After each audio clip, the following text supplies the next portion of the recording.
welcome to SportsVision, the magazine on WTMB. Joe Palo back today, along with Mike Cragen, Fajita Palo, Bear Cragen, as they split sides here. I think she'd like to go home with you, and he'd like to go home with me. I don't know what it is. Of course, you know how it is. You never like your mom and dad as well as you like somebody else's parents. So that's just the way it is. He's shaking, rattling, rolling. You know, he's been going through those teenage things, and I've been having problems with him. So I just his voice is crackling when he barks, I can tell. Well, I hope you all had a happy Thanksgiving, and we were busy over Thanksgiving. We had one home basketball tournament, a Holiday Inn tournament. The girls were playing for Bradley. They had some invites in that. We got their 2 games. Cleveland was on the road, and then we had a wrestling match. Wrestling started last night. Both of them were at home. Of course, we can only be one place at one time, and we had the Bradley Bears and Chattanooga. You mean you can't be 2 places at once? Well, no, we can't, but we can take tapes. Hey, that's an idea. If anybody's at that Cleveland match, or if that happens again where they're both going on, wrestling or basketball, give us a VHS SP tape and help us out, because we've got one camera lady. Mention soccer and volleyball, too, all that stuff. She's everywhere, every time. But we got to show you the Bradley Bearettes. But before we do that, we got to remember we had a Coaches Media Day. We're slowly working them all in, and we've got Jack Harlow. So we're going to give you an overview on the Bearettes, and then we're going to show you what they did in the Holiday Inn tournament. So let's listen to Coach Jack Harlow. Turning to the Bearettes, I think we had the best overall summer off-season program of any team that I've had at Bradley, and this is going into my 5th year. Like everybody, we tried to go to the most competitive team camps, and we spaced those team camps out, and actually we were really positive and really pleased coming home from Tennessee Tech back in July. When school started in August, we tried to keep up the momentum by an aggressive weight training program and agilities at least once a week, and then followed up with some open gym sessions as we got near to practice time. And again, I thought we were pleased with our progress. And this year, I think we had the experience and the ability to achieve our goals. Now, what are our goals? Well, you know, our goals are basically simply stated just to go as far as we can go in a tournament setting. But I think there's 2 areas that we need to address, and we must address, and I think that teams that scout us and watch tape of us and look at us and get to know us will probably pinpoint 2 areas. 1, rebounding, and 2, consistent scoring. I think that's been, for the last 2 years, that's been our biggest problems at Bradley. We don't like to rebound, and we haven't been consistent scorers, have consistent scoring. But this year we've got 3 experienced seniors, and one of them had to go to a doctor's appointment. The 2 that are still back there, and I'll mention first, Tamara Crow's gone right now, but Kristen Reynolds and Tiffany Buckaloo. Now, everybody's alluded to transfers, and Tiffany came into our program, and certainly we're most glad to have her. Tiffany's a proven scorer, and she fits into our sets. She's done an outstanding job since coming to Bradley. Her work ethic, and I've said this, and I've probably been quoted in saying this, and I'll say it again. She's got the best work ethic of any player that we have on our team. She likes to work on her own, and she works hard in the weight room, both in our weight room and other places in the weight room. Kristen is a 3-year starter, and she's probably the most athletic player we have on the team. Kristen, I told her this, could play any sport. She could run cross country, she could run track, she could play volleyball, she could play soccer if she wanted to. She could play just about any sport she wanted to because she's athletic. She's chosen basketball, and that's probably been her biggest challenge, and probably her biggest frustration sometimes. Tamara Crow is our 3rd senior, and I mentioned her, but to talk about her a minute, Tamara is, we're looking for her to score and rebound for us this year, and she's gotten stronger, as have all of our players, really. So those 3 girls are going to be counted on for us on both ends of the floor. Now, other varsity members, Lindsey Jackson is a junior, and I'm looking for this to be a breakout year for Lindsey. We challenged her back in the spring. We challenged her through the summer. She had a great summer. Lindsey's got to put it on the floor. I mean, you can stand out there and shoot 3s all day, but if you can't put it on the floor, you can't get to that next level. Now, I like for her to hit 3s, but you've got to be able to put it on the floor. and I think some of you girls know what I'm talking about. Jenna Dalton is a junior point guard. She and Jackie Pickle, a sophomore, will share the point guard duties, and right now Jackie's running ahead. But Jenna will see her court time. Back to Jackie Pickle, talented, athletic, can run. When her game comes to her, when her skill catches up to her athletic ability, she could be a really fine player. Inside, Lauren Cassida will be counted on a lot as a sophomore in the post. And then another young lady that's athletic enough to play, and we keep, as coaches, Coach Glazer and I keep talking about, we've got to get her on the floor, we've got to get her on the floor, and that's Jessie Jolly, a junior, a wing player. She's quite athletic, and she's a really good defender. Other varsity players are Chuck Dale, a sophomore, and 2 freshmen, Ashley Rayburn and Shayna Sandlin, both are post players. Thank you. Hi, I'm Steve McNair, and you're watching SportsVision on WTNB. So when I heard Hardee's was making their hamburgers out of Angus beef, well, I just flat out didn't believe it. I mean, I've raised Angus beef for 25 years, and I know how expensive it is. Yeah, I just couldn't figure out how they could afford to put Angus beef in their hamburger. So I went into town to try it out. Boy, you could have knocked me over with a feather. They're serving Angus beef hamburgers. Thick burgers with 100% Angus beef. It's how the last place you'd go for a burger will become the first. Checking the cash, checking the cash. You got a cash emergency, you got a money mayday. We cash your personal check and then we hold it till your payday. Checking the cash. You want to get your money in a hurry, in a flash. You want it from a friendly place that's got a lot of class. Checking the cash, checking the cash.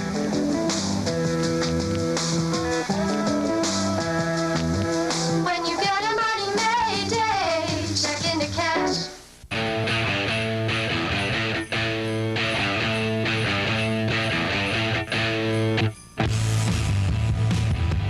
Hello and welcome back to SportsVision, the magazine. As you can see there, Fajita, when we gave her the queenship after she won the Fido Award. Fido Award. Yeah, she was a Many great nominees. actress. She was the #1. I mean, Scooby-Doo was in the mix, and she beat him out. That's right. So. We have shown you Jack Harlow and his assessment of the Bradley Barrettes, and they hosted their own tournament this weekend, a Holiday Inn tournament, which our local Holiday Inn sponsors for them. And Hey, that's convenient. That's Holiday Inn convenient. That's tournament. why they named it that. I tell you, I don't know where they came up with that, but somebody's a genius.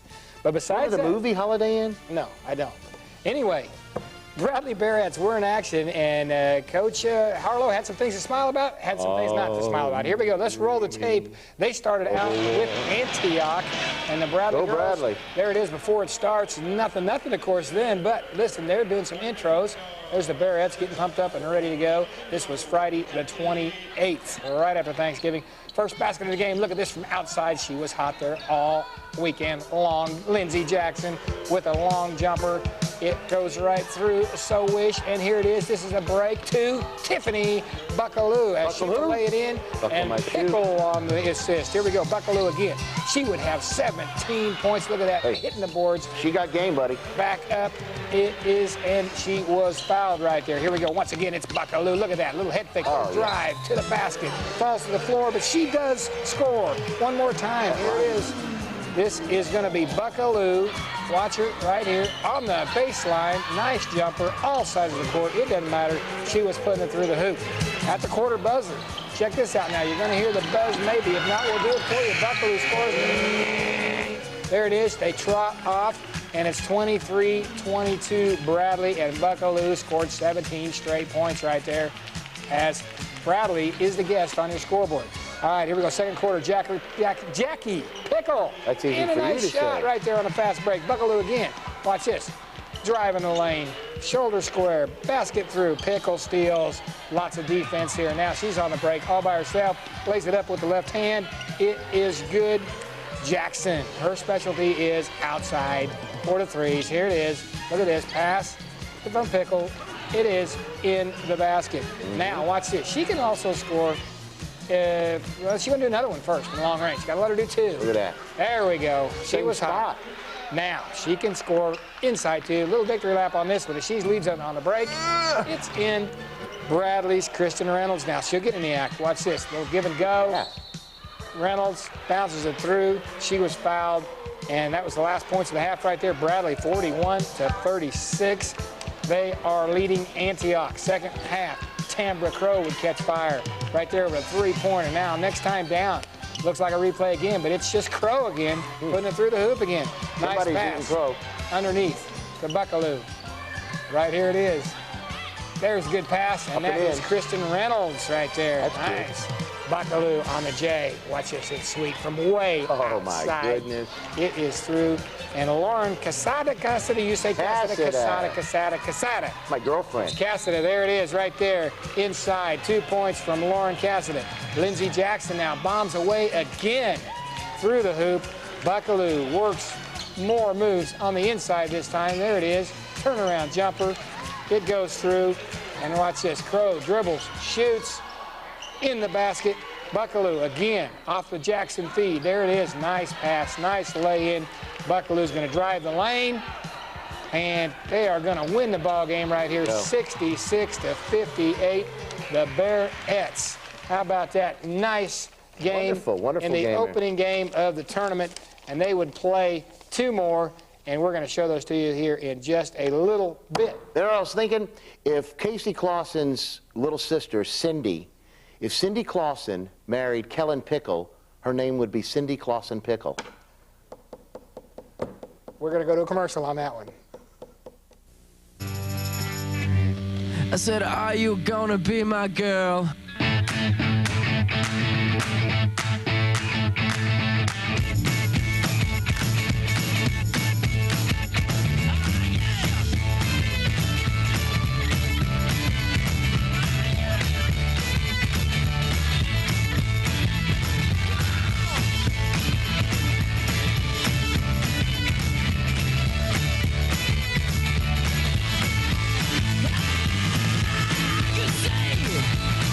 Our buildings and employees do more than take up space. We're more than just checkbooks and loan applications. We are part of this community, just as the community is part of us. Our people have been here for years. We've worked alongside you at the Heart Rock and United Way. We reinvest both time and money, which adds to the quality of life in Bradley County. Any bank can lend money. It takes a neighbor to lend a hand. First Tennessee. All things financial, all things Cleveland, all things community. Member FDIC. Somebody needs you. Somebody needs you. Somebody needs you at the Cleveland Animal Shelter. Yes, wonderful dogs, cats, puppies, and kittens arrive each day at Cleveland Animal Shelter, and each one needs a second chance at life in a forever home. Please adopt the pet of your dreams from our local shelter at 360 Hill Street and save a precious life. For information, call the shelter 479-2122 or exclusively Shelter Pets 559-8034. We are back on SportsVision, the magazine. Found Bear at the animal shelter. Did you? Yes. What was he doing there? He was just playing with other dogs. Was he? But Fajita now, we found her on the football field, remember? Yeah. Somebody just left her there. Somebody left her. Kicked her around and left her. In fact, I think I saw Bear at the animal shelter, and I was there. They were doing kind of a painting of him and about 4 or 5 other dogs that were sitting They were playing poker. They were playing poker, sitting around a table. I know it. He's good at poker. Is he? Yes, he is. All right. All right. Hey, you've got the finals. Joe's got the finals. I do have the finals with Wilson Central, Bradley Bearettes. At the Holiday Inn tournament. Yeah. Remember the movie Holiday Inn? No. Oh. Yeah, no, that's the one with Chevy Chase. Okay, go ahead. All right, here we go. This is game 2, the final game. Bearettes, Bradley, Wilson Central. As you see the team here, now you'll see the first shot will be Lindsey Jackson on another long-range 3. It just continues from last game. Now watch this. Buckaloo, buckle my shoe inside low for 2 right there. Jackson again, Lindsey that is, with another long-range shot up and in. My goodness, Buckaloo would say, hey, I can do that too, and that rhymes. There's a good shot by Buckaloo. Now watch Lauren Cassida here, score off a nice give and go from Lindsey Jackson. Jackson there, number 25, zip Cassida in, up and in. That's my girlfriend. Number 45, Magnum 45, 44, but we'll give it another. 23-17, Bradley down in the second quarter. Give and go again. This time Jackson feeds Kristen Reynolds, and right there is the shot. Buckaloo now stays hot as she would hit from the corner, and we move on. Time running down in the half. And we've got a fast break. It's Buckaloo. Another buzzer at beater. the buzzer. Bradley That's down 28-25 at the half, as you'll see. Right there. 2 buzzer beaters. Kind of skipped the third quarter here because they didn't really have a lot of highlights. Not much scoring. 40-34. 40-34 in the third. Fourth quarter action. Tambra Crow would get first blood for Bradley. And Buckaloo now underneath. Watch this for a nice turnaround jumper up and in. Little roll around. Jackie Pickle now hits a jumper for the Bearettes. Right there, 0-0. Way down in your program, number 1 in your heart. And Buckaloo on another bomb from the Bearettes. Watch this, way outside. There you go. Pickle would add an uncontested 2. The game would end. However, Bradley would lose the championship by a score of 57-48. They lose to Wilson Central, and it wasn't a good game for the Bearettes. However, nobody's a loser in these kind of tournaments. They all did well. They got some good experience. There's your scoreboard. Holiday and tournament for the girls. Bradley hosting, and they beat Antioch 66-58. And they Buckaloo all over the map. I know. They beat Brentwood 68-43, of course, losing the championship game as we just showed you. Buckaloo, 28 points, 23 points, and 17 points. So she was on fire and had a great tournament and a great addition to the Bradley Bearettes. You know what I think is fun? Is we put the graphic of the high school basketball over a football. Yeah, well, let's get the boys in here. Hey, Denham Springs, Louisiana, they had a tournament down in Arkansas that the boys went to. Rated the toughest boys, this is a fact, high school tournament in the country. Okay. Denham Springs is the number 18 team in the country with the number 1 pick coming up as number 1 high school prospect, I should say, in the nation. And the kid went wild. He scored 28 points, but Bradley was leading that game at the half. But they fall 74-58 with Justin Harris scoring 25 points. Then they win their next 2. Of course, against John Carroll, it's a whole team against one guy. They should have won. They win but he scored 73 points. 76-73. And then, of course, they win the last game, 76-51 over Forest City. And that is your scoreboard basketball this weekend, as the Bears and the Bearettes were very busy. Yeah. We got a commercial. We'll be back and show you some wrestling, some good stuff here in just a minute.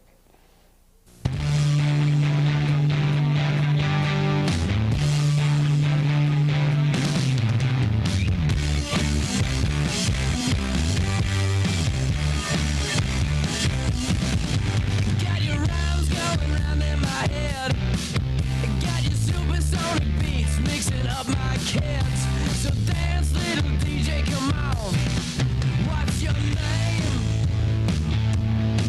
I wanna move, but it don't feel right. 'Cause you've been playing other people's songs all night. So tell me what you're trying to say. What's your name? Hey, roll over, DJ. You're spinning away all my time. Hey, who cares what you play? Say whatever you say, 'cause I don't mind. Hey, roll over, DJ, if you don't mind.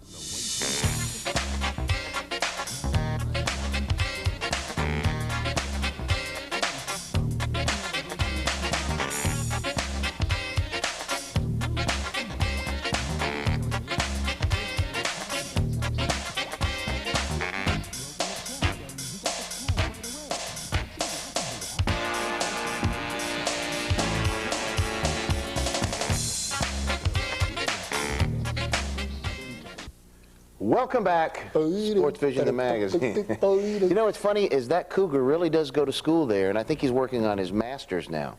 I mean, he doesn't say much, kind of like Dancing Bear from Captain Kangaroo, but he's he's smart up here. All right. He's taller than Larry Burns, too. People. We have some smart people. We have some good people on the wrestling mat. Cleveland performed last night and very nicely, 44-33 over Notre Dame.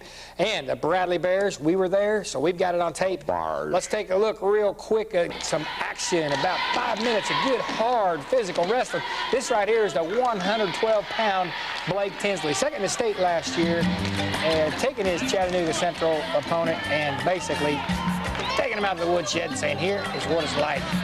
You have me on you right now, Blake Tinsley right here. Got some nice things going on. Nice little Steiner tilt right there. He has got back points working. And Alan Jones says, hey, I'm going to sponsor this because I'm a wrestling freak. And right there it is, checking the cash, bringing this to you as Blake Tinsley. Nice double leg, going to pick him up.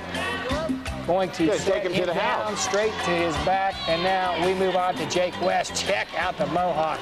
Nice little fireman's dump all the way to his back. And Jake West, there he is. Now he's got the legs in. Get a little crank right here. That doesn't feel very well. Let me tell you. Trust me, my older one did it to me, and my back is still facing the wrong direction. Here it is. Jake, the snake, going for the pin. Jake West of Bradley versus Chattanooga Central. There's Coach Loggs going, yeah, kind of like that. It could be a little sharper, but hey, there it is. Penny. Okay, thank you. There's the pin. As that is 135 pounds, Jake West. Right, here we go at 140. Mr. Quick, Jesse Baker. Like a water bug on water, there he is. He's on that guy, does not know. Boom, to the mat. Here we go. Takes him down.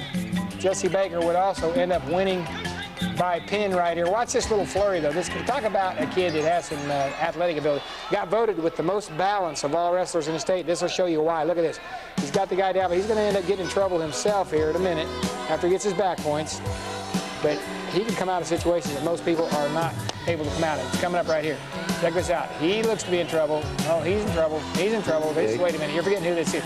He's in trouble. No, he's not in trouble. When you need bread, he's in trouble. Now, wait a minute. Bread, you don't go to a plumber or a painter. You go to a baker. Now, don't steal Scott Carroll's lines. All right, here it is, though. He gets the pin. By the way, did you see Scott nodding his head last week? Was that not awesome? You missed it. You need to go back and look at that tape. He's going to be mad at me. Sorry, Scott. Here we go. Matt Spain at 140. You always get yourself in trouble. 145 pounds. And he is going to cradle his opponent right here, trying to take him out. Doesn't get the pin, but gets a lot of nice points right here as he would win by a major decision. And going to get another takedown right here. Come up, Matt. Come up. Come up. Get your head out. Come up. There you go. Matt Spain scores on 145. And right here, a little unique way to put a guy. I don't know if he planned the move, but hey, it's there. He's getting back points. All right. Little brother Justin at 152. Going to be a tough freshman coming up. And he looks like he's in trouble. But scrambles his way out of it. This is nice right here. Gets 2 points off, really, the other guy's position to score. Good scramble. And right here he is with a takedown. Going to sag him to the mat right there. 2 more points, 152. Move to 160. Hey, the man, Quinn Gibson, the mighty Quinn, punishes people. I want you to watch this as it progresses right here, because now he's got the guy here, and I said, okay, how can I make this hurt more? Watch his eyes, because he's kind of thinking, is there any way I can make this any more pain? Let me get his head pinched in real good. Now, I'm going to really make it. Let me see. Where's his neck? Let me find. There it is. Pull real hard. There you go. Now the back is torqued. Now the guy's going, hey, that's not supposed to go that way. Quinn says, okay, I'm going to be nice. I'm going to put you out of your misery. Very casually. Pin. There it is. That's the end of that. That's the end of that. Another guy. That's the name of that tune. Another guy with a big year coming ahead. He's second place in the state last year. This is Bryant Blackman. And nice little takedown right there. His brother is starting for Oklahoma State, by the way. That's right. And there's Bryant with the pin. Made quick work, less than a minute, I believe. I don't know the exact time, but it was fast. And heavyweight. Now we move to, this was an interesting match because we went down 5-0, did Bradley on this. And this is a freshman, Jonathan Sibley, stepping in, very inexperienced. And the crowd, if you'll watch the crowd in the background as this match progresses here, he actually gets him standing at the end because he was way down, going to turn his man over and pin him. And when he does, he gets a standing O, actually. Didn't mention here, too, we had a forfeit for Sean Cordell and Travis Cragen and Josh Cooper and Matt Bailey. So they all didn't get to wrestle, but they are on the team, didn't get to go. Now watch the crowd here as it looks like he's going to pin the guy. In the background, they're going to get up, and I hope you can hear the gnat noise in the back, but they're going to be standing and clapping, and there they are, going crazy in the background in heavyweight. There you go. And they drew it started at 112, so the last is 103, and this is Andy Morris at 103, and he's going to come up with a pin also. Nice tilt right there, getting him some back points. Guy's going to scramble, and he's going to scramble. There it is. Getting back on his back again, and I'm going to let him take that. He said, okay, you're making it easy for me to cradle you. I'm just going to put you down here and score some more points. And here we go. This will be the situation, I believe, where he gets the pin. There it is. Tucks the head under. Look at that. He's got him. Andy Morris with a pin at 103 for the Bradley Bears. They go on to win. I'm going to show you a quick wrestling graphic right here, I believe, of both Well, where's the wrestling graphic? Put it up there. We've got the Bradley. Probably over a football. It's over a football. There it is. Cleveland over Dodge your mark. over Notre Dame, 44-33. Bradley over Chattanooga Central, 74-0. And they meet, I believe, on January, somewhere that first week, 7th to the 10th, right in there. And that's going to be a good one as Cleveland and Bradley rivalry continue. And I somehow think that might end up on television. Think so? If it does, we're going to show it. All right. We're going to tell somebody about it? We're going to tell somebody about All it. right. That's right. You know, I got both dogs now. Do you? Right here. Yeah. They both want to be next to me. Looking good. We're going to bring you all the wrestling action. And real quickly, we have a time to show you Rachel Powell. Let's go ahead and run coach of Cleveland. that tape, head coach of the girls Cleveland. So we get the girls in here as we did the girls for Bradley. Let's go. Rachel Powell. Holly Rogers, who led our team in scoring last year for 15 points and 4 assists, has played numerous positions for us. She started out as a freshman and even played the point for us, and last year played primarily the 2 and 3. This year we even played some 4 for us. So I think that speaks to her versatility and what she'll bring to the team. Krista Burtonette emerged last year as kind of the heart and soul of our team. She had 18 double-doubles in 33 games, which was amazing considering the fact that she was just a sophomore, and with her size at 5'9", and considering the people we played, so that our expectations for her have gone higher. Our other 2 juniors, Whitney Sauer and Kim Boyce, 2 juniors that have been in our program for 2 years, and we hope they'll provide some depth for us at the post. We have 2 sophomores, Kara Stevens and Angie Wells. Angie had played backup last year at the point behind Allison Rader and came on at the end of the year, and so we hope she kind of picks up where she left off. 2 freshmen that have a lot of talent, Michelle Smith and Carrie Simpson, both of which will depend on how quickly they adjust from middle school ball to high school ball, and how quickly they continue to understand our system and what our expectations of them are will determine how soon they help us. This team faces as big a challenge as any team I've coached over the last 4 years at Cleveland. But if I could have picked one team to be in this position and be facing what it is they're facing, this is the team I would want to be in this position. So. Well, that's going to wrap it up for us for this week. Rachel Powell there, Cleveland High School girls. So next week on SportsVision. Have yourself a good week. We'll bring Walker Valley to you also, so hang in there.